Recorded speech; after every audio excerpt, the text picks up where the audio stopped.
With our Moon to Mars effort underway, a new administrator takes over to lead the charge. And oh yeah, we stuck another nearly flawless landing on Mars. All that and more as we mark our 60th anniversary this year at NASA.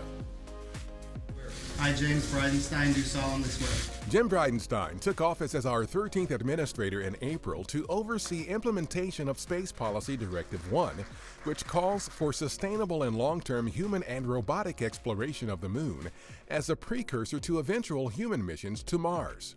Jim Morhart joined him as deputy administrator in October. The administrator worked with the White House and National Space Council on a renewed commitment to American leadership in space. The architecture that we're building now is entirely different than any architecture we've ever built before in an effort to get to the Moon. Progress developing that architecture in 2018 included our mobile launcher, which has been modified to support our massive Space Launch System rocket, or SLS. Also, more successful testing of the rocket engine that will power SLS when it launches astronauts aboard our Orion spacecraft to deep space. Delivery of the European Service Module that will sustain Orion and its crew on missions by providing propulsion, power, and cooling.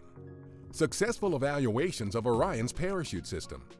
And practice for recovering Orion after it splashes down in the Pacific Ocean. We also announced new partnerships with U.S. companies to potentially deliver science payloads to the lunar surface. We want multiple providers that are competing on cost and innovation. And we asked industry for input on supplying our Gateway, a permanent spaceship in lunar orbit that will serve as home base for human and robotic missions to the surface. Touchdown confirmed.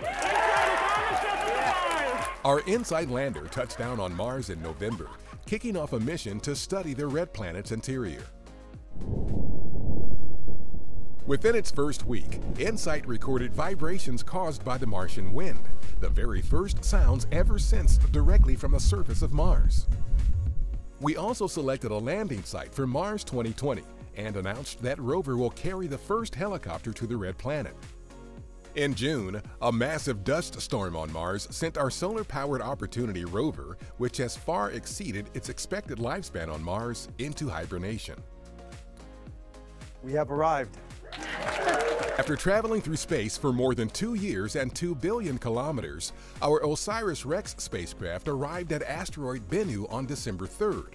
OSIRIS-REx will study the asteroid and return a sample to Earth in September 2023.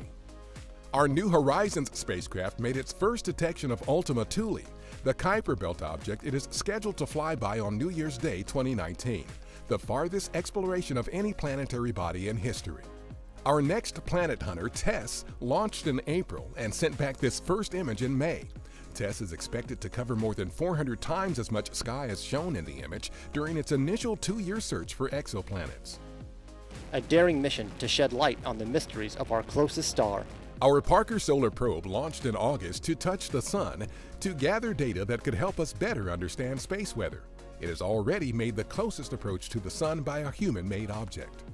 And 2 groundbreaking spacecraft ended science operations in 2018.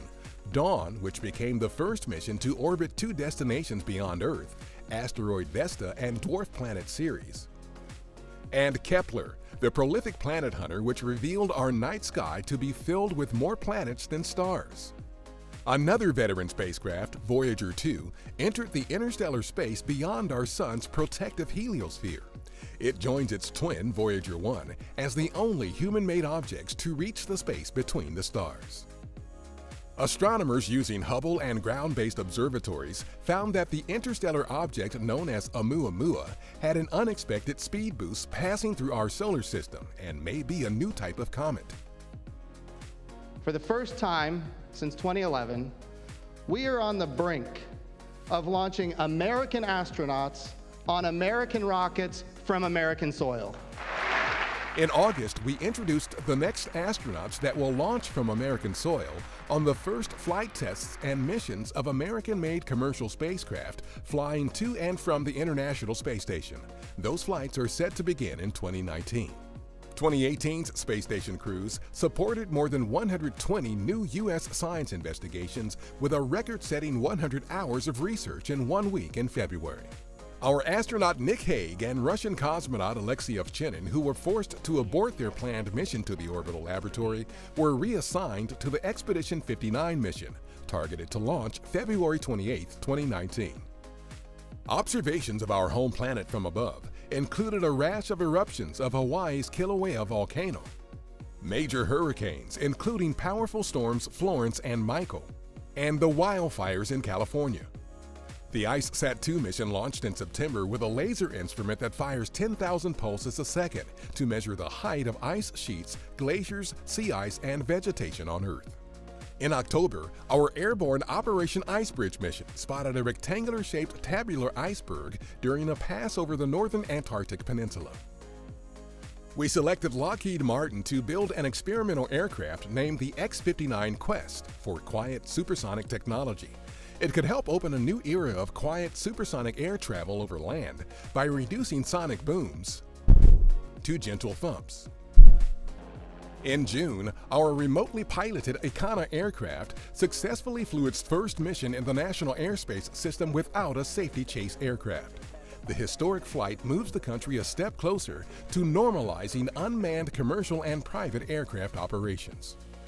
And we continued testing concepts and technologies for urban air mobility, a safe and efficient system for passenger and cargo air transportation in and around an urban area. We're developing new technologies to enable exploration, including this September test of a heat shield that folds like an umbrella for launch and unfurls once deployed in space.